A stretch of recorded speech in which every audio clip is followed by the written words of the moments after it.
Hi friends, Friday morning நம்ம பூஜைலாம் செய்வதற்காக நம்ம தேர்ஸ்டேவே பார்த்திங்கன்னா பூஜை வேலையெல்லாம் கொஞ்சம் முடிச்சு வச்சுட்டோம். ஃபஸ்ட்டு நம்ம சாம்பிராணி புகை போடுறதுக்காக ஸ்டவ் வந்து கேஸ்லேயே நம்ம பார்த்திங்கன்னா பற்ற வச்சுக்கலாம். அப்படின்றதுக்காக கொட்டாங்குச்சி கேஸ் ஸ்டவ்வில் ஃபுல்லாக வந்து லோ ஃப்ளேமில் வச்சிடலாம். கொஞ்சம் நம்ம அந்த கொட்டாங்குச்சி தீ பிடிச்சோன்னே நம்ம எடுத்து வந்து சாம்பிராணி புகை போடுறதில் நம்ம எடுத்து வச்சுக்கலாம்.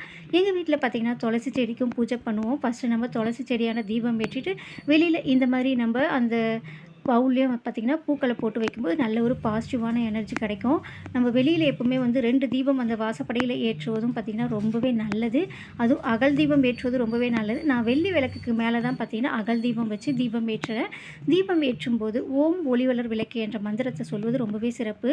ஆடி மாதம் பொதுவாக வந்து அம்மனுக்கு ரொம்பவே உகந்த நாள். எனக்கு அம்மன்னா ரொம்பவே பிடிக்கும். அம்மன் சொல்கிறத விட நான் அம்மான்னு தான் எப்போவுமே சொல்லுவேன். அம்மாவாக நினச்சி தான் நான் அவங்கள வழிபடுவேன். எங்கள் வீட்டில் பார்த்திங்கன்னா நான் கலசம் வச்சு பூஜை பண்ணிகிட்ருக்கேன். அந்த கலசத்தில் நான் அம்மாவாக நினச்சி தான் எப்போவுமே வழிபடுவேன். அங்கேயும் பார்த்திங்கன்னா அகல் தீபம் தான் நான் மோஸ்ட்லி வந்து பூஜை அறையில் நிறைய வந்து யூஸ் பண்ணுவேன்.